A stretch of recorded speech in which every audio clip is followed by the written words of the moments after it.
મને કીધું આ વિશ્વ હિન્દુ પરિષદ વાળાનો હેલ્પલાઇન નંબર માંથી મને નંબર મળી આવ્યો. એ લોકોએ મને હિંમત દીધી કે હું ન હોય કાયદાનું કામ કરે જ. ત્યાંથી મને હિંમત મળી. મને એ લોકોએ થેન્ક્સ ટુ બાંગરવા સર, ત્યાં એમણે આ બધી પ્રોસેસ ટૂંકમાં મારું સપોર્ટ કરીને મને હિંમત આપીને આ વિધર્મીને અત્યારે મને થોડોક ન્યાય મળ્યો છે.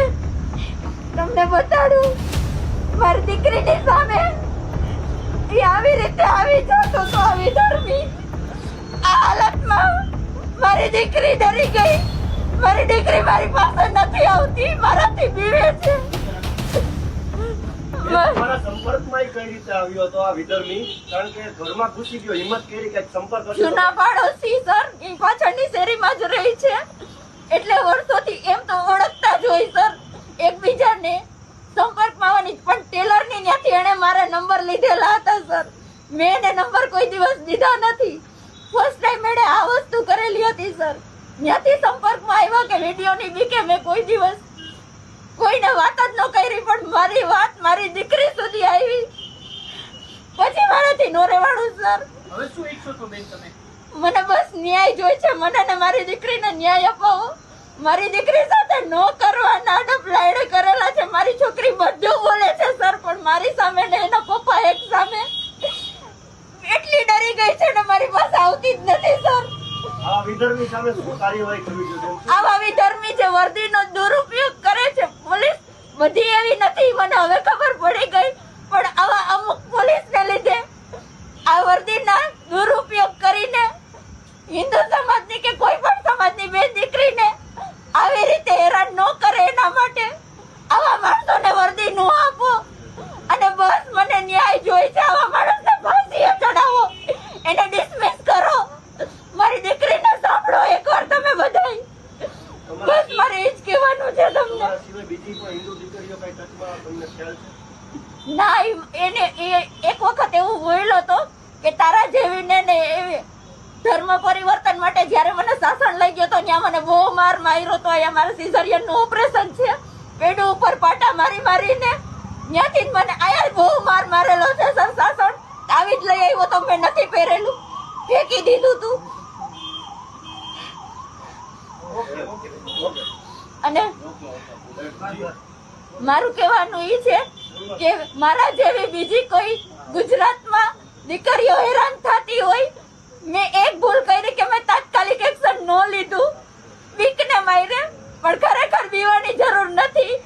આવા વિધર્મીના ચુંગલમાં ન ફસાતા નિસ્વાર્થ વીએચપી બજરંગ દળ તમારી બાજુમાં ઊભું છે ને ખરેખર ન્યાય અપાવે છે, કાર્ય કરે છે. હું થેન્ક યુ, હું બહુ આભારી છું અમારા કૌશિકભાઈ, વૈશાલીબેન જે મને પહેલી વાર મળ્યા ત્યારે હું એટલી ડરેલી હતી, હું બોલી શકું એમ જ નહોતી. એ મને એના ઘરે લઈ ગયા, 2 દિવસ સાચવી અને બહુ વ્યવસ્થિત રીતે આ કાર્યવાહી હાથ ધરાવેલી છે. એટલે બીજી બહેનો દીકરીઓને હું કહું છું કે વગર ડરે વીએચપી ને બજરંગ દળનો સંપર્ક કરો. હેલ્પલાઇન નંબર તમને આપેલા જ છે.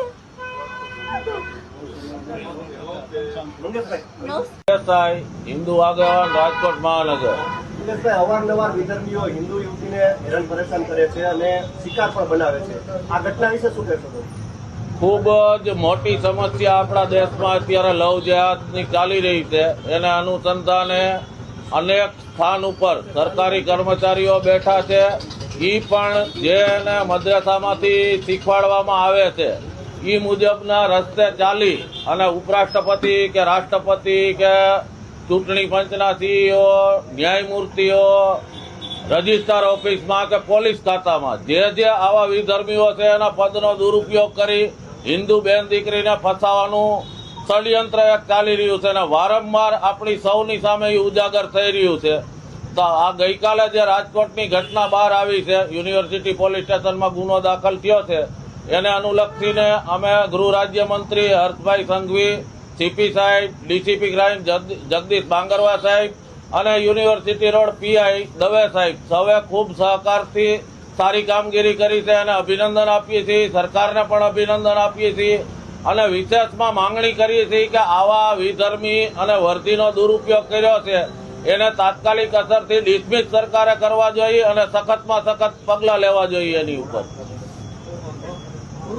સાહેબ, એક દુષ્કર્મ અને પોક્સો હેઠળ ફરિયાદ નોંધાઈ છે. પોલીસ કોન્સ્ટેબલ શું કહેશો? ગઈકાલે યુનિવર્સિટી પોલીસ સ્ટેશન વિસ્તારના કિડવાઈનગરના હાઉસિંગ બોર્ડમાં રહેતી એક મહિલાએ પોલીસ સ્ટેશન આવી અને પોતાની ફરિયાદ જાહેર કરી, જેમાં રાજકોટ શહેરની ટ્રાફિક શાખામાં ફરજ બજાવતો હેડ કોન્સ્ટેબલ ઇમરાન હબીબભાઈ રાવમાએ તેના મહિલા ઉપર છેલ્લા 1.5 વર્ષમાં અવારનવાર તેના વિગત વિડીયો ઉતારી વાયરલ કરવાની ધમકી આપી, તેના સાથે તેની મરજી વિરુદ્ધ અવારનવાર શરીર સંબંધ બાંધેલ હતો, તેમજ તેની 5 વર્ષની પુત્રીને પણ શારીરિક અડપલા કરેલ હોવાની વિગત જાહેર કરેલ, જે બાબતે યુનિવર્સિટી પોલીસ સ્ટેશનમાં ગુનો નોંધી આગળની તપાસ તજવીજ ચાલુ કરવામાં આવેલ હતી, તેમજ આરોપીની તાત્કાલિક ધરપકડ કરેલ હતી.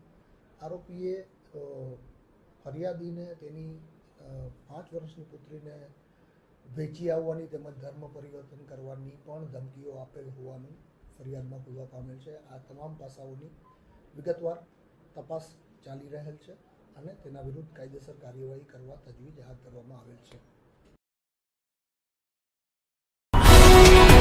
ગુજરાતભરના તાજા સમાચાર મેળવવા માટે અમારી ગુજરાત નેશનલ ટીવી ન્યૂઝને સબસ્ક્રાઇબ કરો, બેલ આઇકોન પર ક્લિક કરો.